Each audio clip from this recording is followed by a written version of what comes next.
రామబాణం గుర్తు ఉన్న శివలింగం గురించి తెలుసుకుందాం.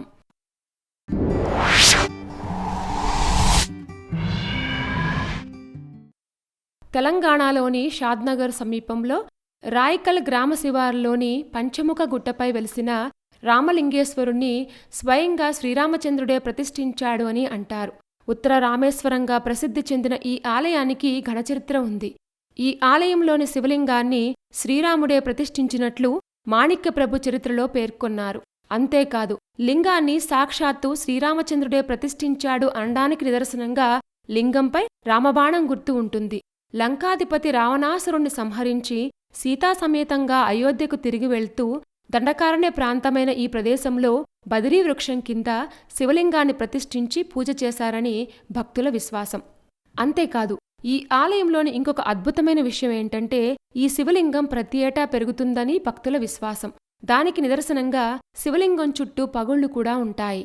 ఈ ఆలయం యొక్క స్థలపురాణం గురించి తెలుసుకుందాం. శ్రీరాముడు ప్రతిష్ఠించిన శివలింగం అనేక వందల ఏళ్లు భూగర్భంలోనే ఉండిపోయినట్లు చరిత్ర చెప్తుంది. రామేశ్వరం గుట్టల మధ్య మాణిక్య ప్రభు శిష్యుడైన నరసింహరాయలు తపస్సు చేస్తుండగా ఆయన కలలో రామలింగేశ్వరుడు దర్శనమిచ్చారు. బదరీ వృక్షం కింద శివలింగం ఉందని, దాన్ని బయటికి తీసి పూజలు నిర్వహించాలని ఆజ్ఞాపించి అంతర్ధానమయ్యారు. దీంతో ఆయన శివలింగాన్ని వెలికితీసి ఆలయాన్ని నిర్మించి పూజలు నిర్వహించారు.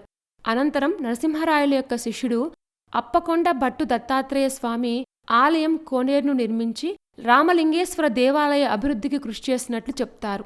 రామేశ్వరం వెళ్లలేని వారు ఇక్కడికి వచ్చి మొక్కులు తీర్చుకుంటే రామేశ్వరం వెళ్లినంత పుణ్యం వస్తుంది అని చెప్తుంటారు. ఆలయ సమీపంలో ఉన్న పుష్కరిణిలో స్నానం ఆచరిస్తే సకల రోగాలు హరిస్తాయని భక్తుల విశ్వాసం. ఆలయానికి సమీపంలో పార్వతీ అమ్మవారి ఆలయం కూడా ఉంది. అలాగే ఆలయంలో శ్రీ మహాగణపతి, సుబ్రహ్మణ్యేశ్వర స్వామి విగ్రహాలు కూడా చూడచక్కగా ఉంటాయి. మహాశివరాత్రి పర్వదినం నాడు వివిధ ప్రాంతాల నుంచి భక్తులు వేలాదిగా తరలివస్తారు. రాయకల్ గ్రామం నుంచి పంచముఖ గుట్ట రామేశ్వరానికి 4 కిలోమీటర్లు ప్రయాణించాలి.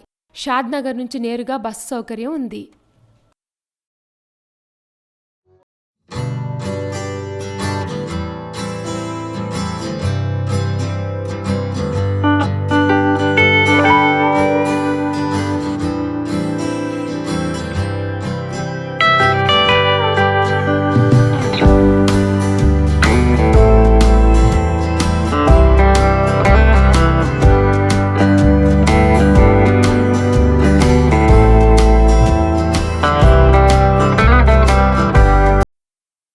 త్రేతాయుగంలో సాక్షాత్తు శ్రీరామచంద్రుడే ప్రతిష్ఠించిన శివలింగం చాలా ఇంట్రెస్టింగ్గా ఉంది కదూ. ఇలాంటి మరిన్ని విశేషాల కోసం మా ఛానల్ని సబ్స్క్రైబ్ చేసుకోండి.